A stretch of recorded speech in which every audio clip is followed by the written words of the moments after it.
좋아요, 구독. 글로벌 파트너스 이상홍 이사님과 함께 연결해 봅니다. 이사님 안녕하십니까? 네, 안녕하세요. 네, 반갑습니다. 간밤에 뉴욕 증시는 휴장이었기 때문에 이럴 때 좀 공부를 제대로 해두면 좋을 것 같습니다. 미국 시장 주요 업종과 관련돼서 종목까지 한 번에 이야기 들어볼까요? 네, 미국 시장 같은 경우는 간밤에는 추수감사절로 인해서 휴장이었습니다. 휴장인 상황에서 최근에 그 신고가 업종을 바탕으로 해서 그 업종 내에서 종목들 같은 경우를 추려낼 필요가 있고요. 이 종목들 같은 경우는 지금 실적에 대해서 반응하는 그러한 종목군이 있을 수 있고 아니면 실제 시장을 대체할 수 있는 그러한 제품들을 판매하는 기업들 같은 경우 주가가 강합니다. 그렇다 보니 우리가 여기에서 연결해서 생각해 볼 수 있는 점은 실적 기반으로 반등이 나온 종목들 같은 경우는 그만큼의 시장 점유율을 가진 기업이 우리나라에 있는지 연결해서 생각을 해볼 필요가 우선적으로 있고요.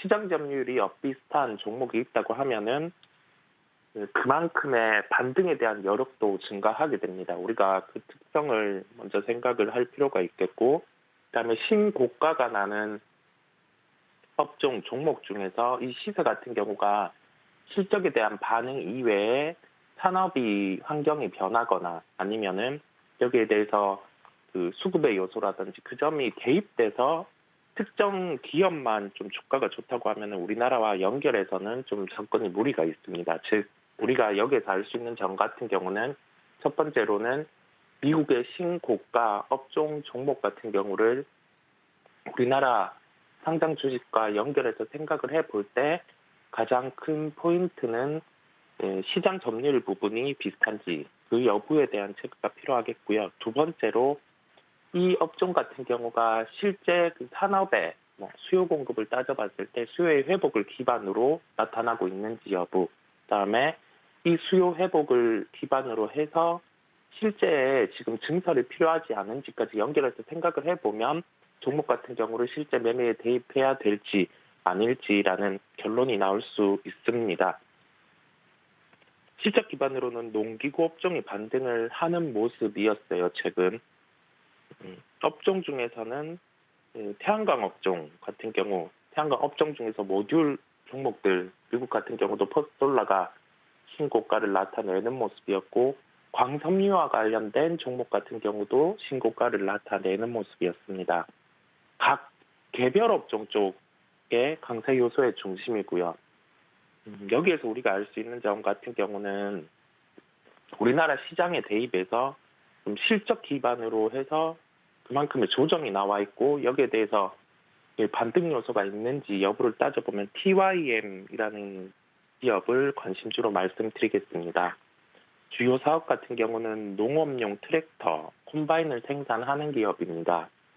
이 사업을 구성을 해서 이 기업 같은 경우가 우리나라에서만 제품을 판매를 한다면 크게 미국 시장과 관련된 실적과 동조화가 될 수는 없어요. 해외 시장에 대한 매출이 발생하고 있는 구조여야 되고 그래야지 이게 산업에 대한 호조가 연결이 될 수 있기 때문에 그 점에 대한 체크가 필요하고요. 올해 예상 영업이익 같은 경우는 이제 1,000억 원대 중후반 정도까지 데이터가 넘어갔습니다. 1,800억 원 수준까지 나타날 것으로 보이고 현재 시가총액 같은 경우는 3,397억 원 정도로 형성이 되어 있습니다. 이익 대비해서 시가총액이 크게 부담스럽지 않은 구간까지 지금 주가 조정이 나왔고 미국의 그 농기계 업체 디어 같은 경우에 신고가와 연결해서 우리나라 농기계 업체들 같은 경우도 시장 점유율과 관련된 부분에 부각이 가능해서 관심을 가지고 살펴봐도 된다라는 결론입니다. 가격 접근은 2,350원대 접근 가능하다는 결론입니다. 네, 몇 번 저희 프로그램 통해서도 소개를 드렸던 종목으로 기억을 합니다. TYM 오늘 이슈와 더불어서 종목 설명도 해드렸으니까요. 여러분들 이 점까지 함께 기억해 주시면 좋을 것 같습니다. 자, 다음 이슈로 좀 넘어가 보도록 하겠습니다. 물론 좀 이른감이 없잖아 있지만 성장주의 반등세가 좀 일어나고 있습니다. 대표적으로 카카오 그룹주 최근의 흐름이 굉장히 좋았죠. 반등으로 끝나지 않고 더 상승해 줬으면 좋겠지만 이런 흐름 속에서 저희가 주목해 봐야 될 점과 관련돼서 종목까지 이야기해 주시면 감사하겠습니다. 네.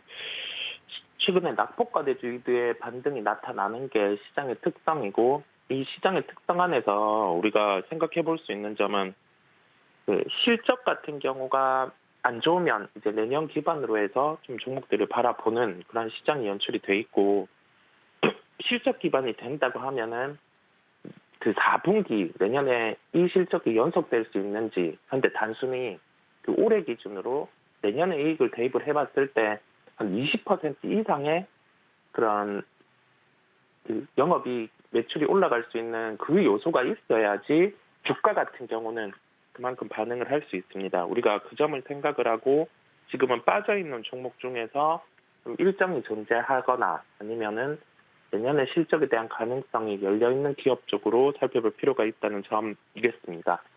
종목은 대한광통신을 말씀드리겠습니다. 대한광통신 같은 경우는 우리가 첫 번째 주제를 다룰 때 언급드린 것처럼 미국의 광섬유업체 같은 경우도 그 신고가의 주가를 나타내고 있고요. 다만 지금 주가의 시세 연속성을 바라봐야 되는 게 영업이익 기준으로 올해 같은 경우는 실적의 부진세가 나타났어요.